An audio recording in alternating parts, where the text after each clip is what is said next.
ایک بھائی نے سوال کیا ہے کہ محترم، میرا کاروبار ہے،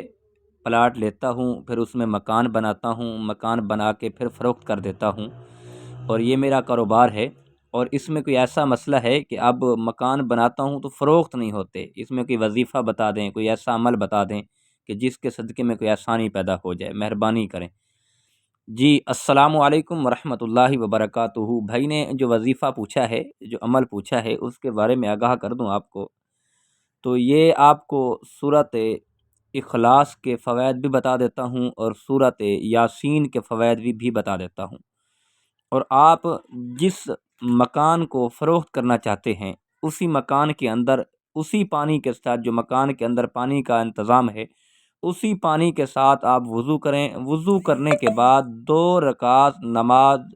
نوافل حاجت کے پڑھیں، اور اس کے بعد پڑھ کے پھر 4 بار سورۃ یاسین پڑھیں،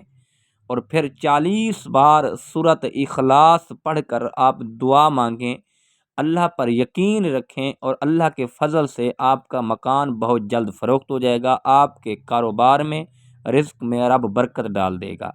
اب کوئی شخص کہتا ہے کہ ہماری دکان نہیں چلتی، دکان کا کاروبار نہیں چلتا، ان کے لیے بھی یہی وظیفہ ہے کہ آپ دکان کے اندر جو پانی کا سسٹم ہے، اسی پانی کے ساتھ آپ وضو کریں۔ وضو کرنے کے بعد 2 رکعت نماز حاجت پڑھیں۔ حاجت پڑھنے کے بعد پھر 4 بار سورۃ یاسین پڑھیں۔ یاسین پڑھنے کے بعد پھر سورۃ اخلاص 40 بار پڑھ کے پھر آپ رب سے دعا مانگیں، آپ کے کاروبار میں رب آسانی پیدا کر دے گا۔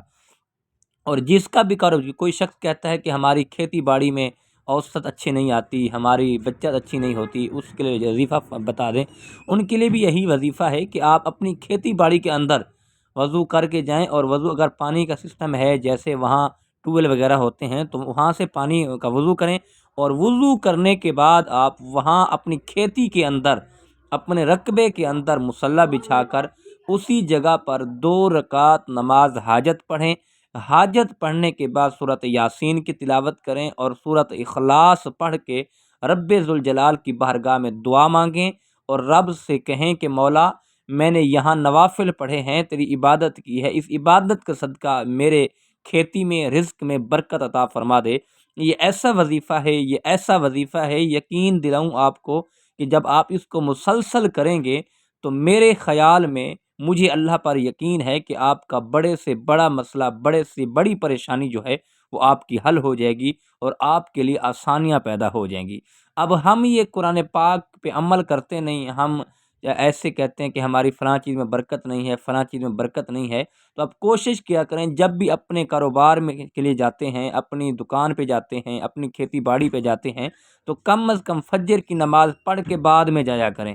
اور جاتے ہوئے دکان میں جب انٹری ہوں، کھیتی باڑی میں پہنچیں، تو کم از کم وہاں آپ جا کے قرآن پاک کی چند آیات پڑھ لیں، قرآن پاک کی تلاوت کر لیں، تو اللہ رزق میں برکت ڈال دے گا۔ اللہ ہم سب کے رزق میں، کاروبار میں، عمر میں برکتیں عطا فرمائے۔ اللہ ہم سب کا حامی و ناصر ہو۔ اللہ سب کی پریشانیاں اور مشکلیں دور فرمائے۔ آمین بجاہد النبی